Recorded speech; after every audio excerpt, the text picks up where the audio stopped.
Frédéric Ducrozet est avec nous, tiens, pour Pictet Wealth Management. Bonjour Frédéric. Bonjour, vous êtes un des meilleurs connaisseurs de ces politiques monétaires et de ces enjeux autour des banques centrales. Kevin Warsh, je disais, c'est peut-être un retour à une réalité plus saine dans la mesure où, Léa nous l'explique depuis tout à l'heure, cet homme-là sera peut-être celui qui défendra coûte que coûte l'indépendance de la Fed. Est-ce que c'est ainsi que vous analysez son profil ? Un tout petit peu plus nuancé. Effectivement, on a peut-être rassuré dans les marchés parce que d'autres scénarios plus extrêmes sont écartés. Vous l'avez dit aussi avec Trump, avec Bessent au Trésor et avec cette vision qu'a Warsh plus fondamentale sur ce qu'il appelle un changement de régime, qu'il appelle de ses voeux à la Fed depuis la grande crise financière. On peut encore être surpris. Et en mal également. Et je pense aux idées à la Mar-a-Lago, tout cet esprit de coordination, coopération entre le Trésor et la Fed, ça peut potentiellement mal se passer pour le marché aussi. Alors pour le moment, c'est pas le scénario central. On le voit effectivement être plus raisonnable entre guillemets et baisser éventuellement encore un peu les taux avec un focus qui va énormément plaire au président sur toute la politique de l'offre, l'innovation, les gains de productivité. Tout ça peut bien se passer finalement cette année. Mais ensuite, on reboucle avec les autres risques qu'on a déjà évoqués depuis le début de l'année, d'inflation à terme. Que ferait une Fed avec Warsh si l'inflation revenait à 3% ou plus ? Que ferait ce même président dans une institution remaniée si les taux longs, comme vous l'avez dit, commencent à être plus volatiles, c'est quand même le nerf de la guerre. Et puis, on a des idées un peu vagues sur toutes ces grandes idées de refonte de la communication, de la gouvernance, de la réglementation. Il faut attendre de voir quand même les détails pour les juger sur les faits. Oui, parce que lui, son projet, Kevin Warsh, dans ses récentes déclarations, là, depuis quelques semaines, c'est essayer de faire, pourquoi pas baisser les taux courts, donc pourquoi pas des baisses de taux, mais réduire le bilan, c'est-à-dire laisser les taux longs, eux, se tendre, une quantification de la courbe des taux. Pour vous, ça mettrait, on va dire, le profil de la dette américaine encore plus en danger, en l'occurrence, c'est-à-dire on achète du court terme pour mieux sacrifier le futur et l'avenir long terme ? C'est un peu l'idée, mais en même temps, avec lui, on a beaucoup de mal à l'analyser. C'est parmi tous les candidats qu'on avait, celui qui est le moins facile à appréhender. Pourquoi ? Il est plus en poste.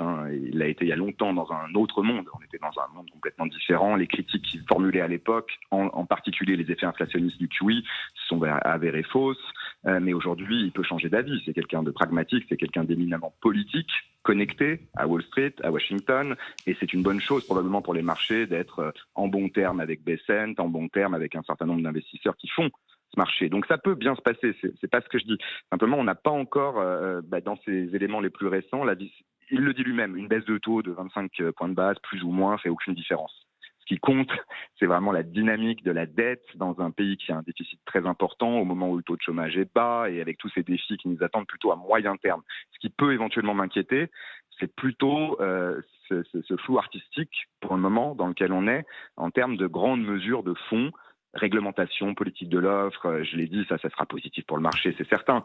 Mais à terme, est-ce que c'est inflationniste ? Et comment cette Fed réagirait ? D'ailleurs, qui ne sera pas dirigée que par un homme, mais par toujours un board qui pourrait ne pas le soutenir entièrement. La question que vous avez abordée également, est-ce que Powell va rester ou pas ? C'est possible, dans ce contexte-là, dans le doute. Il y a d'autres questions quand même qui sont encore loin d'être résolues.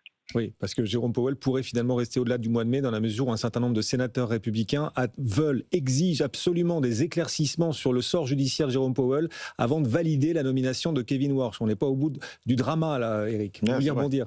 Oui, je voulais rebondir parce que je pense qu'il y a un focus très important sur les taux longs aux États-Unis.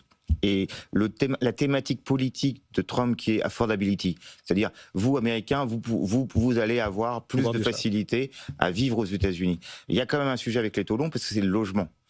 Si les taux longs sont plus élevés, ça va être plus compliqué pour la middle class américaine d'acheter des maisons, d'acheter des appartements, de se loger. C'est-à-dire que sa stratégie qui vise à faire baisser les taux courts pour faire monter les taux longs, c'est peut-être bon pour les crédits à la consommation, mais mauvais pour les crédits hypothécaires et les crédits immobiliers. Moi, je ne pense pas qu'il fait baisser les taux courts pour faire monter les taux longs. Il fait baisser les taux courts, mais il veut que les taux longs ils baissent et en tout cas qu'ils montent pas. Donc, il y a un sujet là-dessus. Parce que le logement, c'est très cher. Accéder à un crédit, c'est essentiel, et le crédit doit être le meilleur marché possible. Donc ça marche pas. Et puis il y a un autre truc, c'est quand même Trump est quand même très attaché à Wall Street.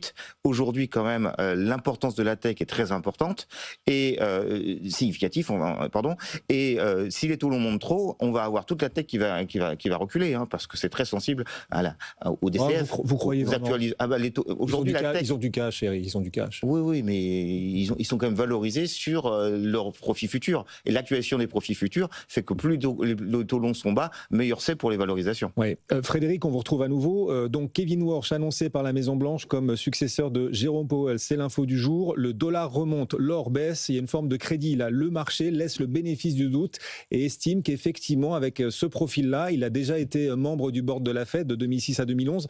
Il s'est collé la crise des subprimes quand même, le monsieur là. Donc voilà, il fait partie de ceux qui ont sauvé à l'époque Morgan Stanley, assez directement en plus.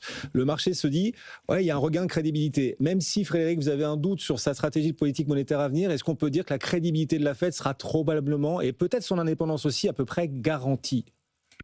Oui, il faut l'espérer. Et puis, en toute honnêteté, même les 4 derniers candidats, voilà, n'étaient pas des fous furieux de ce point de vue d'un concept complètement orthodoxe de l'indépendance de la Fed, pour une simple raison aussi, c'est qu'il faut être validé par le Congrès. Et vous ne le serez pas si vous êtes effectivement une critique trop forte de l'indépendance, c'est pas possible.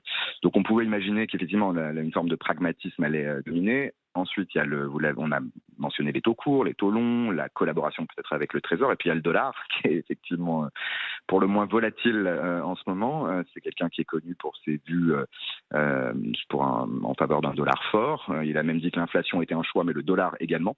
Donc voilà, il y a une vision globale de quelqu'un qui a effectivement de l'expérience depuis très jeune, quelqu'un d'encore jeune, au sein de l'administration, dans des grandes crises, et qui a des vues, qui a eu le temps également de développer des vues de fond sur cette gouvernance. Je pense qu'il faut quand même attendre, et le marché va aussi l'attendre au tournant, entre guillemets, oui, sur les détails de ces réformes. En termes de communication, c'est très important, la façon dont la Fed communique et la façon dont peut-être la cohésion de ce board sera perçue par le marché.